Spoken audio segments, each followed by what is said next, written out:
Hi everyone, this PowerPoint is on 11.2. To start off, we'll do a quick revision of chapter 11.1, which was on monohybrid crosses. So for a recap of chapter 11.1 on monohybrid crosses, some key things you need to be familiar with regarding autosomal crosses. So autosome, a chromosome that is not an X or Y or a sex chromosome. So humans have 22 pairs of autosomes. The term true breeding, also known as pure breeding, is when you're producing offspring with a particular characteristic or trait that's seen in the parent. So, for example, you might have pure breeding, you might have homozygous dominant parent crossed with a homozygous recessive parent. A hybrid, an individual produced by a cross between parents with different genotypes. An F1 generation, so that's the generation consisting of offspring of a cross between members of the parental generation. F2 generation is the offspring of a cross between the members of the F1 generation. Wild type is the phenotype most commonly observed in a natural population. So with phenotype expression, there's some key terms here. A test cross is a type of cross in which an individual with the dominant phenotype, so they could be homozygous dominant or heterozygous, is crossed with an individual of the recessive phenotype for the characteristic being studied. So a test cross is used to identify whether an individual with the dominant trait is homozygous or heterozygous. And I would just look back at 11.1 PowerPoint if you still need a recap of this. A reciprocal cross is like a test cross, but for X or Y linkage, so determining if a trait is sex-linked. So it's a cross in which a male with a particular trait is crossed with a female without that trait, and back and forth, vice versa, so the opposite. So used to identify whether a trait is sex-linked. A carrier is an individual that has an allele for a condition, but doesn't express that condition because it's masked by the dominant phenotype. So a carrier will be heterozygous, for example, because they will have that dominant allele. So the different types of inheritance, we can have codominance. That's when both alleles are expressed equally in the phenotype of the heterozygote. So somebody with a heterozygous genotype will show features of both possible phenotypes. So we see that in the AB blood type. They have the both A and the B antigen on their blood cells. You might also remember, an example with a flower. So instead of being a red or a white flower, the codominant relationship, the heterozygote might be pink. Sex-linked inheritance, so inheritance related to genes that occur on the sex chromosomes, so X and Y in humans. These chromosomes will obviously differ in different species. X-linked, resulting from the inheritance of a gene on the X chromosome. So this can be inherited from either parent. So remember, females are XX, males are XY. Both genders have the X chromosome, so they can pass that down. Y-linked is resulting from the inheritance of a gene on the Y chromosome. So this is only passed from father to son because they are both XY. Sex-limited. So sex-limited is the inheritance of a trait that is expressed only in one gender. So even though both, carry the gene, it's only expressed particularly in one specific one. So the law of segregation, so this is specific, and I would refer to the diagram below for this one. It states that individuals carry pairs of alleles of each gene. These segregate or separate into gametes during meiosis so that each gamete carries one allele of each gene. So if we see the father in the first Punnett square, you can see his genotype is heterozygous, so capital P and lowercase b. But when he's producing, in meiosis, when he's producing those sperm cells, one of those alleles ends up in one sperm cell, the other allele results in the other one. So there's a chance, a 50% chance that the person will inherit either the dominant allele or the recessive allele. Then we have the mother. Yep, her germ cells. Remember, they're the ones involved in meiosis. So that's her genotype. However, her gametes, as they're haploid, they're either going to have one or the other. They have only one copy of each gene. Okay, so we can see that there's possible, so they're being separated in that meiosis. Then we look at the second Punnett square, we can see that those two alleles are coming together to give the first possible genotype. And then the last Punnett square, we have the different possibilities of genotypes that may appear in the offspring. So genotypic and phenotypic ratios, so remembering that the genotypic ratio is the expected number of genotypes that would appear in the offspring, and then the phenotypic ratio would be expected number of times a phenotype would appear in the offspring. So if we look at the Punnett square here, we have the example using flies, red eyes or white eyes, and we can see that the genotypic ratio, we've got 1 homozygous dominant, so we see that displayed there. We have 2 heterozygous, so we see that displayed here, and we have 1 homozygous recessive, which is expressed here. Because red eye color is dominant over white eye color, when we're doing our phenotypic ratio, we're going to have 3 red eye flies to 1 white-eyed fly. Okay, so we've got the 2 different types of ratios there. Now we'll move on to chapter 11.2, which is pedigree charts and inheritance patterns. So pedigree analysis is very important. So there's specific things that it's used for. So it's looking at the inheritance of traits through a family over several generations. And from a pedigree chart, we can determine the dominance pattern, so whether it's dominance or recessive. We can determine whether it's autosomal inheritance, so whether it's carried on an autosome, or sex-linked inheritance, where it's carried on one of the sex chromosomes, or an X or a Y chromosome. And we look at the presence of particular alleles and how they're patterned throughout the pedigree to determine what type of inheritance it shows. So it's very useful in terms of studying inheritance because we can't really set up experimental crosses with humans. Obviously very difficult, and there's various legal and ethical laws concerning experimenting with humans. Humans tend to have not a large family, so there's the population size or the cohort from which we get our results is quite limited. Obviously there's few numbers of offsprings. And then, humans take many years to reach sexual maturity and produce offspring. So it's actually over a really long period of time that you would have to observe a particular individuals to see which characteristics are coming up and being shown compared to doing experimental studies with flies, for example. Okay, so here we'll look at the symbols and conventions used in pedigrees, and you can refer to the diagram on the right as we go through this. So circles are used to represent females in the pedigree, while squares are used for males. If they're shaded in, that means that that individual has that specific trait that you're studying in this pedigree. If they're unshaded, that means they're not affected, so they are not showing that particular phenotype or trait.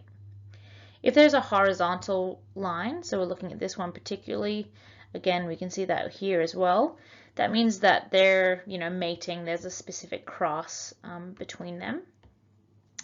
Then if we look at a vertical line, so a vertical line we can see here, that shows that those 2 individuals have several offspring. As we see the numbering, so individuals are numbered from left to right with the numbers here. We can see individual 1, individual 2. And then where we look at the Roman numerals, they're using here to number the number of generations. And then we have the dot, so obviously it's not shown here, but sometimes you'll see a dot in the middle, and that will show that they're a carrier for an X-linked trait. That's not always shown in pedigrees, so just be aware that it's not always going to be shown in that way.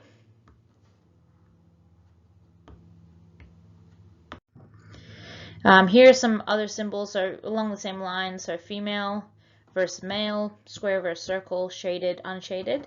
If you look down the bottom, we can see that there's different ways of showing carriers. So they might be shown as half colored in, you might see half shaded, or you might see a dot in the middle as well.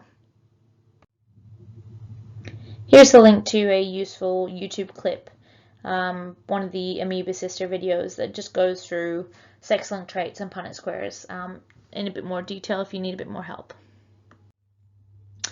So next we'll look at recognizing inheritance patterns, so what steps you can take to determine what type of inheritance it's showing. So the first type of inheritance we'll look at is autosomal recessive. So if we look at, that even that term itself, autosomal, so it's carried on an autosome. So one of the 22 pairs of our chromosomes are autosomes, so they don't determine our gender. So autosomal, and then recessive. So remember, we're thinking of recessive. An individual needs 2 copies of the recessive allele in order to show that particular trait. So if we look at autosomal recessive, so it's likely to be autosomal recessive if you see that 2 parents don't have a particular phenotype, but one of their offspring does, at least one. So we can look at this one. So we remember, if they're shaded, that means they have the trait. If they're unshaded, that means they don't have the trait. So we can see that these individuals here, so these parents, they do not have the trait. However, they have one of their offspring has the trait. So they must be, heterozygous, and this trait must be autosomal recessive. If we use some letters for that, if you use R, so if this parent is RR, so they're heterozygous, so I guess you could term them being carriers. And then we can see that this offspring will obviously have the 2 recessive alleles. So both parents need to be heterozygous. So look at this example using flower color. Now this example is in your textbook if you want to go back and do some extra reading. And the diagram is shown on the right. So if we look through the diagram, I've just identified some key features that hopefully you can identify as well. So 1-1 is affected, an affected male, and 1-2, who they're crossed with or they're crossing with, is unaffected, and they have 3 offspring. Now for this example, we're assuming that it's not sex-linked because we're going to look at sex linkage a bit later. So I'm just looking at, dominant or recessive. Now those 2 individuals have 3 children, and 2 of them are affected. So we can see those 2. One of them is unaffected. So 2-3 is unaffected and has children with an unaffected female. Of those children, 2 are unaffected and 1 is affected. Okay, and the other one is female, but we're going to rule out sex linkage. So what can we conclude from this type of pattern? So both parents here, I'll just use these ones. So I've got 2-3 and 2-4. They must both contribute a recessive allele to one of their offspring in order for them to have the trait. So both parents are unaffected, therefore they must be heterozygous. They must have that recessive allele in order to pass it down to their offspring. The trait must be, therefore, autosomal recessive. And another key feature is that it skips a generation. So it disappears for individuals and then it, reoccurs the next generation. So once I've figured out what type of inheritance a pedigree is showing, I can then work out individual genotypes. So if we use the letters capital P for purple flower, which is the dominant trait, and lowercase p for white flower, which is the recessive trait, I'm going to look at 3-3, which is, it's colored in, shaded, meaning it has a trait. So therefore this individual must have lowercase p, lowercase p. They've got the recessive trait. They've got 2 copies of that recessive allele. Both parents must be heterozygous because they are carrying that recessive allele. However, they do not show that phenotype. Okay. 3-1 and 3-2 must be heterozygous or homozygous. So I can look through my Punnett square to confirm it, but because they must have the dominant trait because they are white, but I don't know, they could be homozygous dominant or they could be heterozygous. Next, we'll look at autosomal dominant inheritance, and you can look at the pedigree below as we go through this. So inheritance of a trait is very likely to be autosomal dominant if both parents show the trait, but one of their offspring doesn't show the trait. And you can see that in the diagram below with the red box around it. So you can see 2, 3, and 2, 4 have the trait. However, they have a child that does not have the trait. So that tells me that it's autosomal dominant. Okay. Other indicators is I can see that it's occurring in every generation. Okay, it does not disappear from a family line. Individuals showing the trait must have at least one parent showing the trait, so that's confirmed. So an example here, we might see this type of inheritance pattern is for Huntington's disease or neurofibromatosis type 1.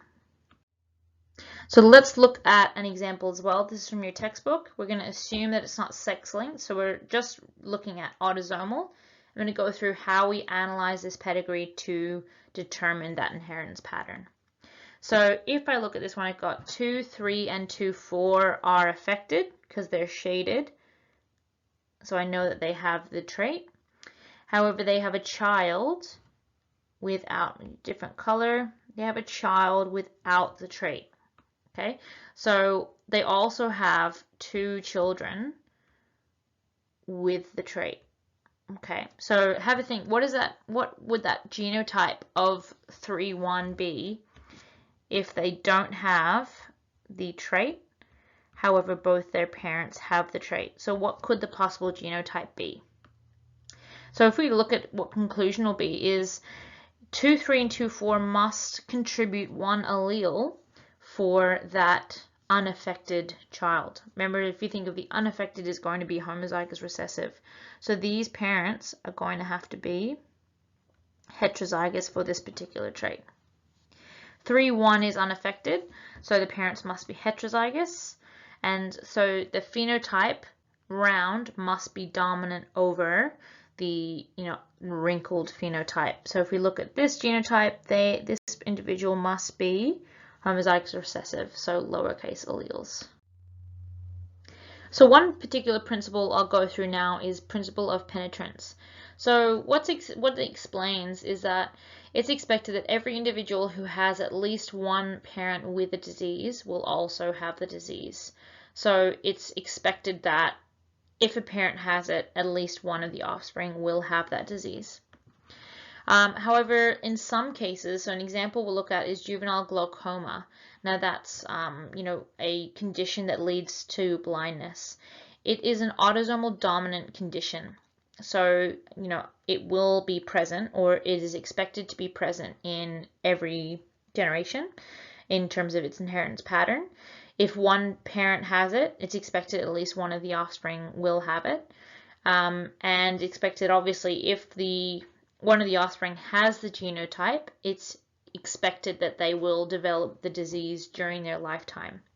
However, what's been found, some researchers have found that sometimes the offspring of a parent who have developed the juvenile glaucoma don't always develop the disease. Okay, so you could have complete penetrance, so all individuals with an affected genotype will have the affected phenotype. Incomplete penetrance is the portion of population with an affected genotype, however, they don't show the expected phenotype. So that they have the genotype, dictating that they should have that particular trait. However, they don't have that particular trait. And how we can see it on here is we can see this individual here. So both that individual's parents, one of them has the trait. However, it's not passed to this, individual, and then it reappears again. So this individual here must be carrying the allele for that particular disease, glaucoma, however doesn't express that disease during the lifetime. And then it's obviously reappears because their child expresses that phenotype later in their life. So this is incomplete penetrance. So next I'll go through sex-linked inheritance versus autosomal inheritance. So how we can tell the difference between whether something is autosomal or sex-linked. So whether the particular gene of interest is carried on an autosome or whether the gene is carried on one of the sex chromosomes, so an X or a Y. So some key things we'll pay attention to are the differences in the incidence of the trait between males and females. So are more males affected than females? Are more females affected than males? Or is it roughly pretty equal? We'll also look at the frequency of the trait across generations. So is it in every generation, or does it skip a generation? So here we look at the pedigree of a family with color blindness. Now, color blindness is X-linked recessive. So what I'm looking here is some key features I'm going to look at. First, I'm going to look at my key. I can see that if the individual is shaded in yellow, that means they have the trait. That means they're colorblind. Obviously, if they're square, they're male, circles, female. Now, looking at this one, I can see that more males are affected than females. Now, there are no affected females in here, so I might guess or I might propose that it is Y-linked. However, I can see the first individual here up the top is affected. However, he has an unaffected son, so that rules out the possibility of it being Y-linked. So key features of X-linked recessive inheritance. More males are affected than females. And the reason for this is that males inherit only one X chromosome, while females inherit two.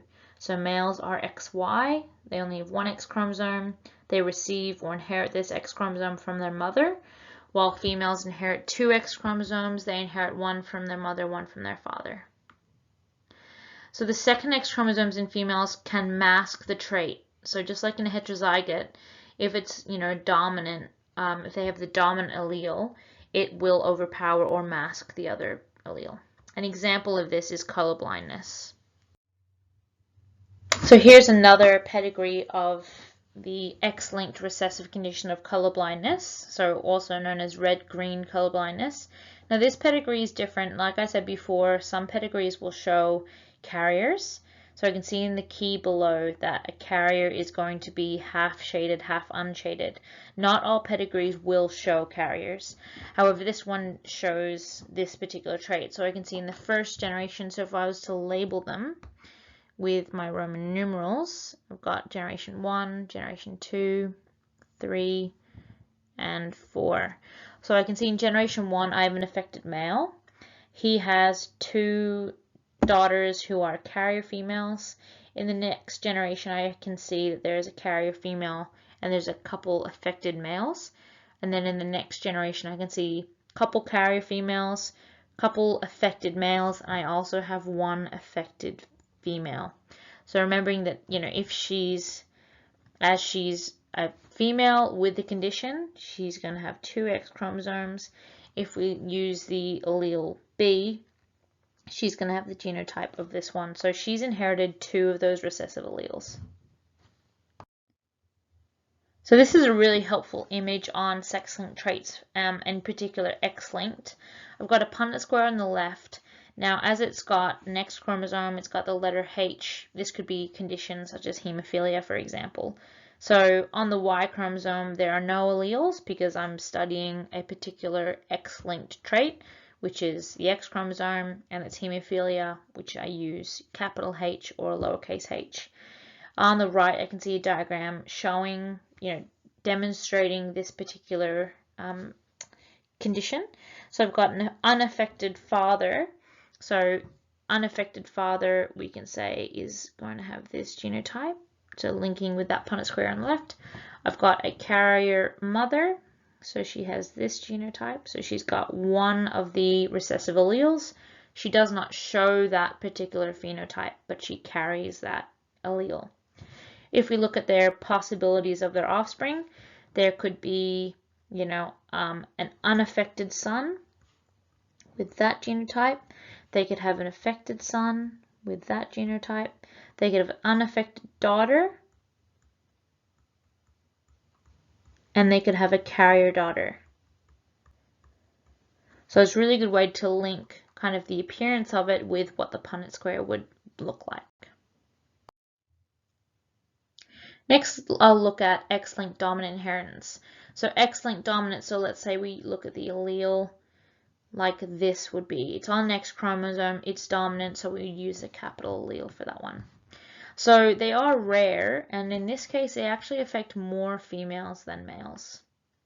Now, because females inherit 2 X chromosomes, they have twice the chance of inheriting an affected X chromosome. So they receive an X chromosome from both their mother and father, so they're twice as likely. Males only have 1 X chromosome which they inherit from their mother, so there's much less chance for them.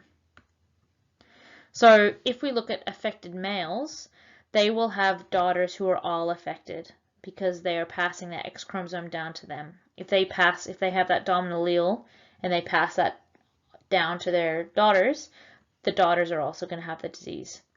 Now, in terms of sons, they are going to have sons who are not affected because remember they pass their Y chromosome to their son, which does not carry this particular allele. Daughters inherit their father's only X chromosome, so if the father is affected, they will inherit it. Sons inherit their father's Y chromosome, which will not have that allele, and they inherit their mother's X chromosome.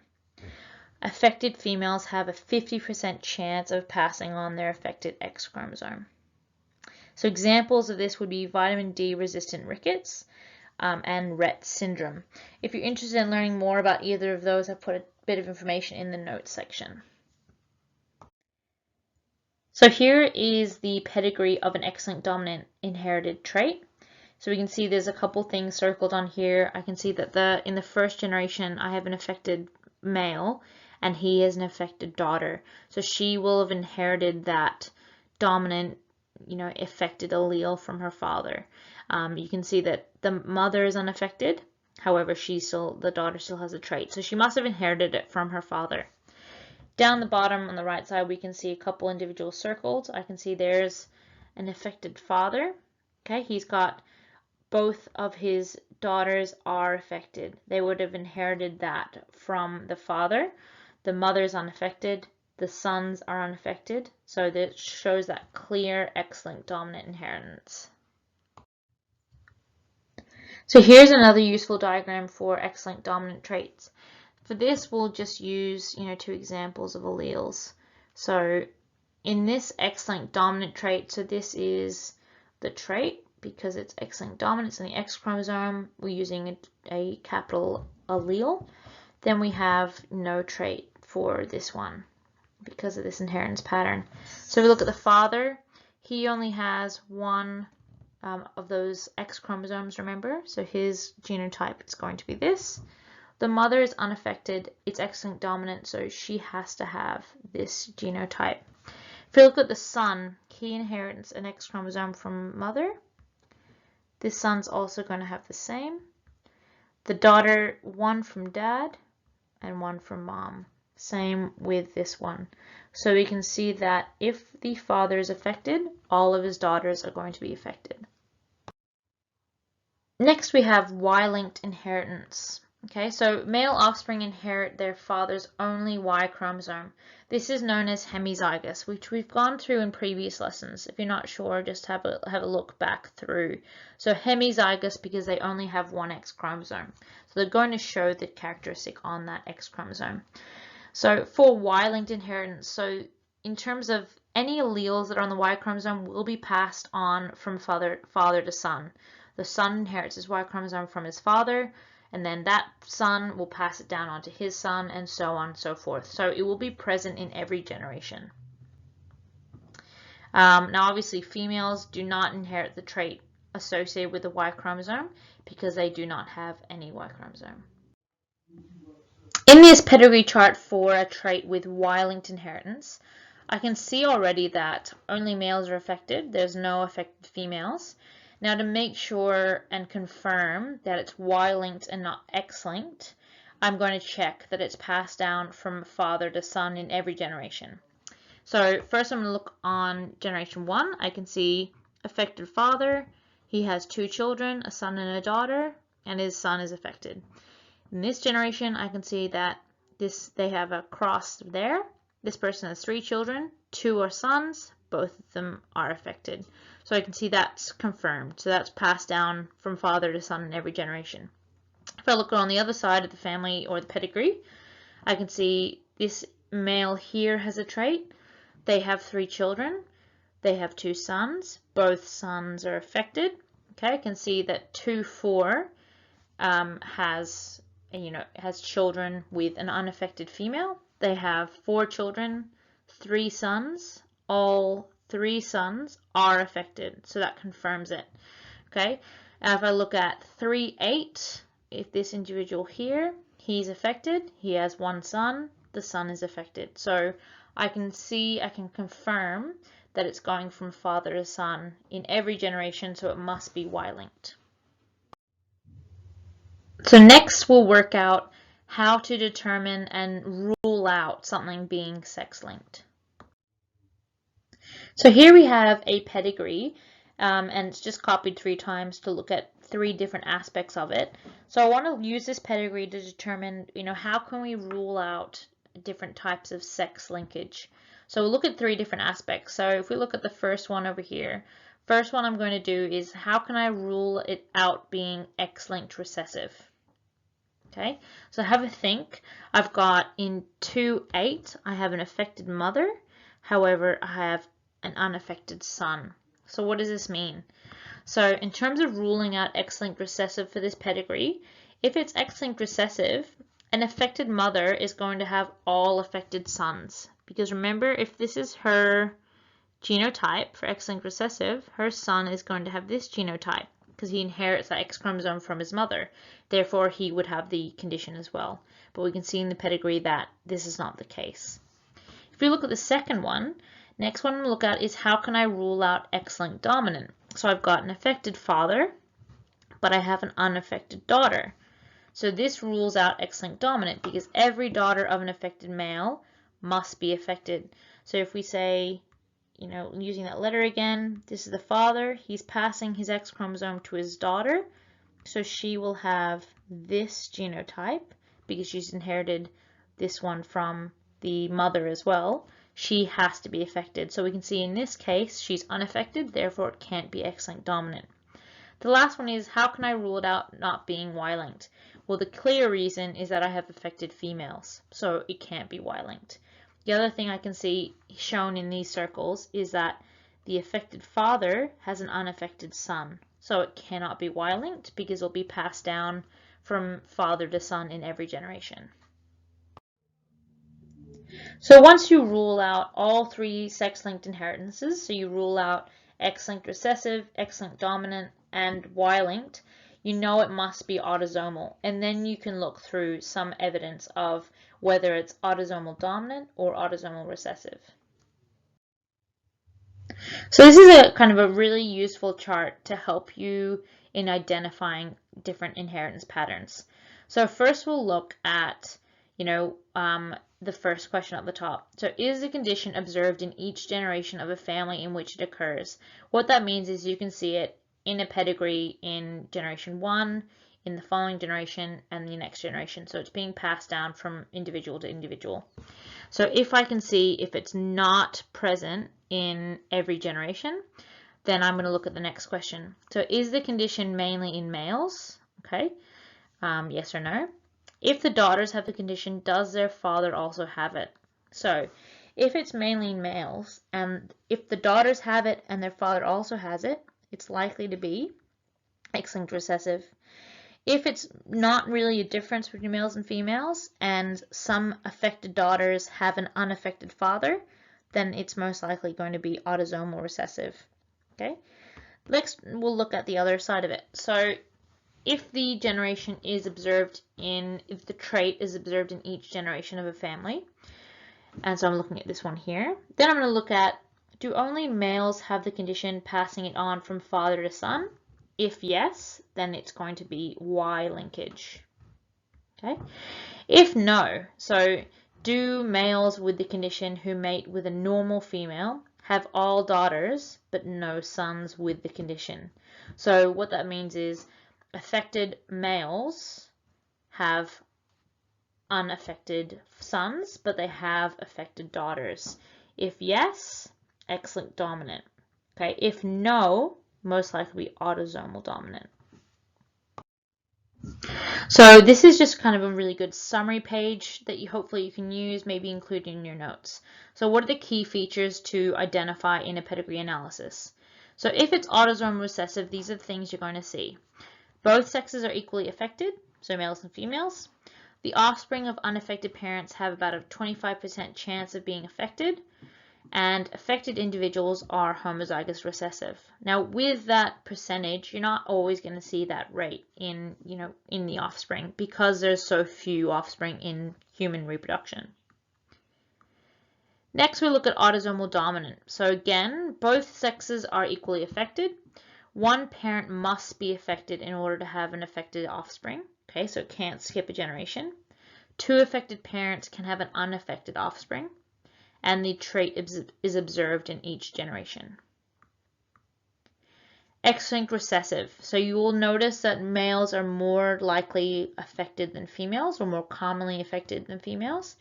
Affected fathers do not pass their trait onto their sons. So affected fathers can have unaffected sons if their mother is unaffected. The trait can skip generations. Females can be carriers, and females can pass the trait onto their sons. So remembering that an affected female is always going to have an affected son. X-linked dominant. So females in this case are more affected than males. All affected sons will have an affected mother. All affected daughters will have an affected father, and the trait is observed in each generation. Last, we have Y-linked. So only males are affected, no females. Fathers pass the trait onto their sons, who pass it on to their sons, who pass it on to their sons. So it's observed in each generation. So key things to revise from this chapter. So you've got pedigree. So a pedigree is a chart that shows the presence or absence of a trait within a family across several generations. Genotype is the genetic makeup of an organism, while phenotype is the physical characteristics of an organism. Dominant allele is the allele that is expressed over another allele. Recessive allele is only expressed in the absence of a dominant allele. An autosomal trait is a trait that is located on an autosome. Sex-linked trait is a trait that is located on one of the two sex chromosomes, so X or Y in humans. If you want to go over these kind of key terms, I've posted, there's just a link there for Khan Academy, which goes through this again. Next, we'll go through the review questions. So first review question is, why is pedigree analysis often the easiest way to investigate inheritance patterns in humans? So give at least 3 reasons. So the answer, so at least 3 of the following suggestions would be appropriate. So first, experimental crosses cannot be set up. So you cannot set up an experimental cross between 2 individual humans. Obviously because it's difficult, and there's obviously legal and ethical limits around experimenting with human reproduction. Humans tend to not have large families, so there's rarely large enough numbers of offspring to compare the phenotypes for. So it's best to look at the pattern over time. Each generation of humans takes many years to reach sexual maturity and produce offspring, so it'd be difficult to study the appearance of different traits by waiting for that reproduction to take place. Then we have the environment in which humans live cannot be controlled experimentally. So remembering that phenotype can be influenced by the environment. So we cannot control the environment of humans, so it's very difficult to have a fair test of an experimental cross. The next question is, which technology is changing the way we investigate inheritance? So the answer is gene technology. So this involves the modification or removal of specific genes, and obviously DNA and genome sequencing. So remembering the Human Genome Project. So for example, sequencing the whole genome of an individual and determining the sequence of a gene for a particular trait and being able to trace that. So review question 3. So I've got the figure on the right shows part of a family pedigree. If individual 33 was shaded, which of the following best describes the trait? Is it A, dominant, B, sex-linked, C, recessive, or D, codominant? So the answer is C, recessive. So if I color this individual again, I can look at it clearly and I can see that 3-3, this affected individual has unaffected parents. So it cannot be dominant. So it's either going to be X-linked recessive or it's going to be autosomal recessive. Now if we look at X-linkage, so the mother can be a carrier, but then remember with X-linkage, if it's X-linked recessive, the daughter is going to have to have an affected father because he's going to have the trait. So it's most likely going to be autosomal recessive. So question 4. So if individual 3-5 was shaded, what would the genotypes of the parents be? So choose from options A to D and draw a Punnett square to show your reasoning. So option A, I could have, capital B for both parents. So homozygous dominant for both parents. Option B, heterozygous for both parents. Option C, X-linked with one individual being homozygous dominant and the other one also having the dominant allele. Or D, one of the parents, so the mother being homozygous dominant and the father having, the recessive allele. So let's look at the answer here. So the answer is B, 2-3 and 2-4 are both heterozygous. So let's go through the reasons for why it can't be the other possibilities. Now if I look at A and I put the genotypes in here, okay, both are homozygous dominant, that means all of their offspring will also be homozygous dominant, which is not possible because I know that the third child has the condition. So it can't be those possible genotypes. Next, I'm going to look at C. Now I can look at C, I can see that each X chromosome for the parents have the same allele, which is dominant allele. So I know that all the offspring are going to have that same allele on the X chromosome, which I know is not possible because 3-5 has the condition.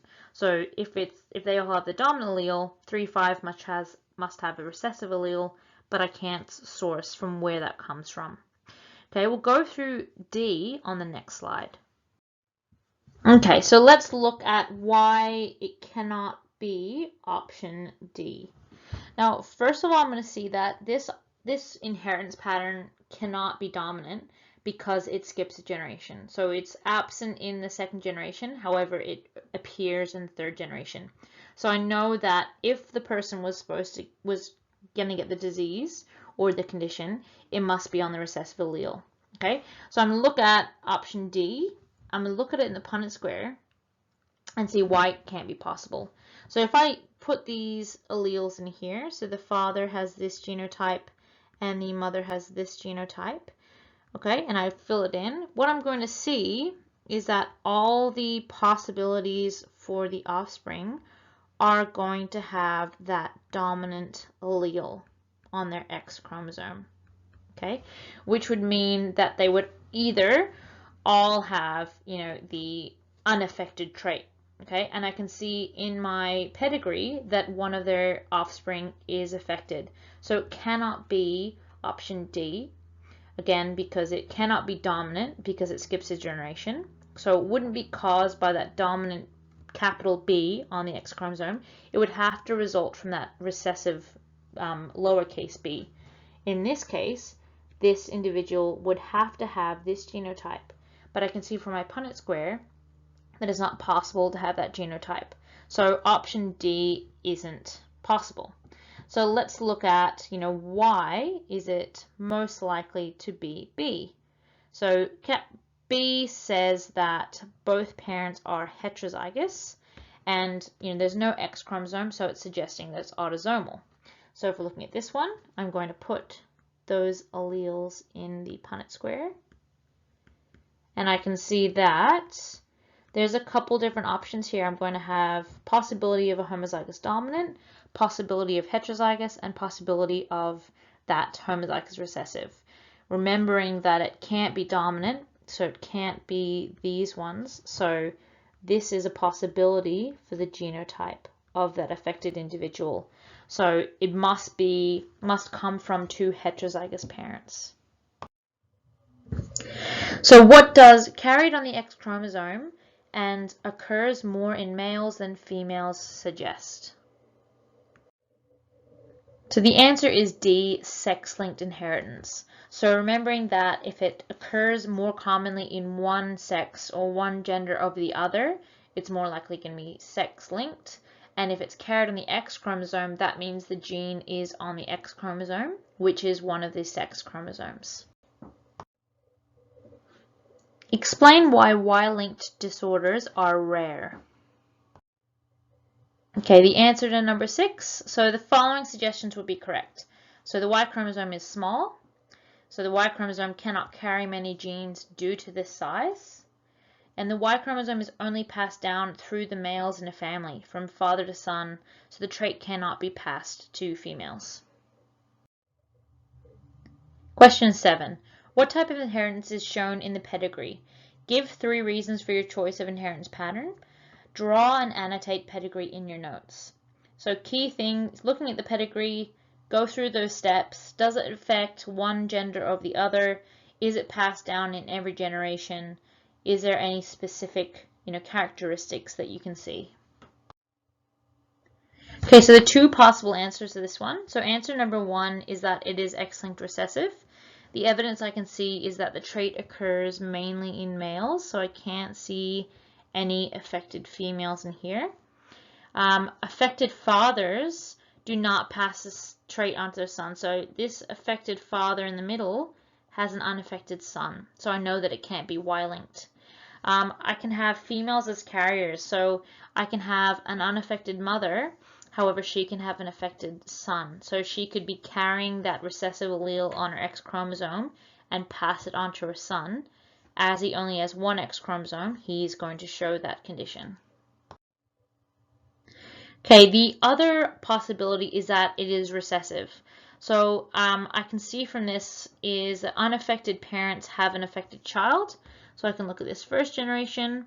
These 2 individuals are unaffected, however, they have an affected son. It could just be chance that in this specific family, there's no affected females. So we can't really rule out just being autosomal recessive. Okay, that's it for 11.2. If you need an extra help, please email me or write me a message on Microsoft Teams. I'll be posting some additional pedigree practice in the next couple days. Thanks.